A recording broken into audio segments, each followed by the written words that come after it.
अस्सलाम वालेकुम जी, क्या हाल है, कैसे हैं सब लोग। उम्मीद करती हूँ सब लोग खैरियत से होंगे। आज हमारे किचन में बन रहा है साग, तो मैंने सोचा क्यों ना आप लोगों से इसकी असल रेसिपी शेयर की जाए। साग बनाने के लिए कुछ खास बातों का ख्याल करना पड़ता है और बहुत ही ध्यान के साथ इसे बनाया जाता है। अगर रेसिपी थोड़ी इधर उधर हो जाती है तो साग जो है वो या तो कड़वा बनता है या फिर अच्छे से पकता नहीं है। आज की वीडियो देखने के बाद आपकी ये दोनों प्रॉब्लम सॉल्व हो जाएंगी। ना ही आपका साग जो है कड़वा बनेगा और ना ही ये कच्चा रहेगा। बहुत ही इजी और ऑथेंटिक रेसिपी है। मेरी नानी अम्मा इसी रेसिपी के साथ साग बनाया करती थी। चलिए जी रेसिपी को शुरू करते हैं। बिस्मिल्लाहिर्रहमानिर्रहीम। सबसे पहले आपने पानी को बॉईल कर लेना है और उसमें कटा हुआ सरसों का साग इसमें शामिल कर देना है। बॉयल आने तक इसे हाई फ्लेम पे पकाना है। जब बॉयल आ जाए तो फिर आपने मीडियम टू हाई फ्लेम कर देनी है और आपने इसे 2 घंटे तक इसी पानी में ऐसे ही पकाना है। याद रखिए साग बनाने के लिए आप हमेशा खुले बर्तन का इस्तेमाल करें और जब पहला पानी इसमें शामिल करें तो वो खुला पानी शामिल करें। यहाँ पे मुझे 2 घंटे हो गए हैं साग को पकाते हुए, तो ये बिल्कुल देखें गल चुका है। अब हम इसका पानी अलग कर देंगे और साग को छान के अलग कर देंगे। साग को हमने अलग छान के कर दिया है। अब एक को देचकी में पानी गर्म कर लेंगे और वो उबलता हुआ पानी साग के ऊपर शामिल कर देंगे। मैंने यहाँ पे 1.5 किलो सरसों का साग लिया है और 1 किलो इसमें मैं पालक का इस्तेमाल करूँगी। और यहाँ पे मैंने दूसरा पानी जो है वो 1.5 जग इसमें शामिल किया है। पानी शामिल करने के बाद अब हम इसमें पालक शामिल कर देंगे। पालक को मैंने अच्छे से धो के काट लिया है, फिर मैंने इसे धोया है। अब मैं इसे शामिल कर दूंगी। पालक शामिल करने के बाद इसे 10 से 15 मिनट पकाएंगे और फिर इसमें हरी मिर्चें काट के शामिल कर देंगे।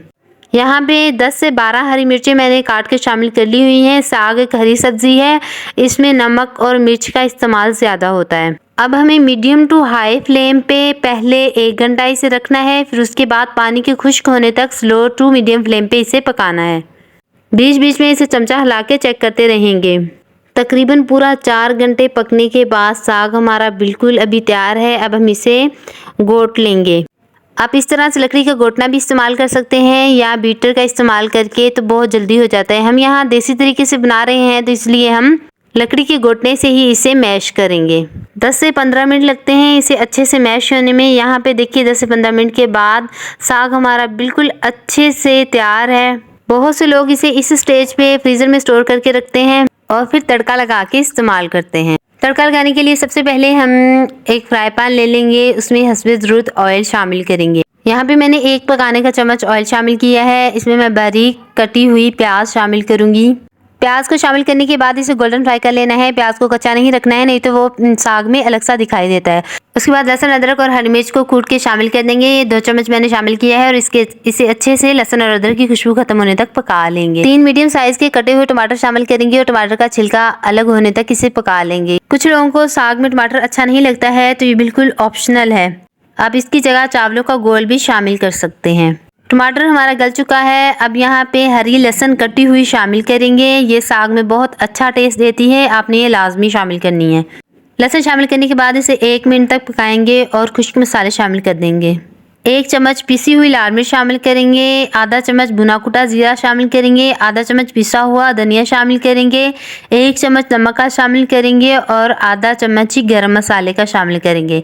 ये सब शामिल करने के बाद इसे जब तक भूनेंगे जब तक ऑयल जो है सेपरेट ना हो जाए। यहाँ पे देखें मसाले का ऑयल जो है वो सेपरेट हो गया है। अब इसमें साग शामिल कर देंगे। मैंने जितना साग पकाया है उसके आधे को मैं तड़का लगाऊंगी, इसलिए मैंने उसी हिसाब से मसाला बनाया है। अगर आप ज़्यादा पका रहे हैं तो आप उस हिसाब से अपनी मेजरमेंट लीजिएगा। साग शामिल करने के बाद इसे अच्छे से मिक्स कर लेंगे। आधा चम्मच गरम मसाले का शामिल करेंगे और मुट्ठी भर खुशबूदार धनिया शामिल करेंगे और साग हमारा बिल्कुल रेडी है सर्व करने के लिए। वीडियो पसंद आई हो तो दोस्तों में शेयर जरूर कीजिएगा। चैनल पे नए हैं तो चैनल को सब्सक्राइब कर दीजिएगा। मिलते हैं एक और नई रेसिपी के साथ। दुआ में याद रखिएगा। अल्लाह हाफिज़।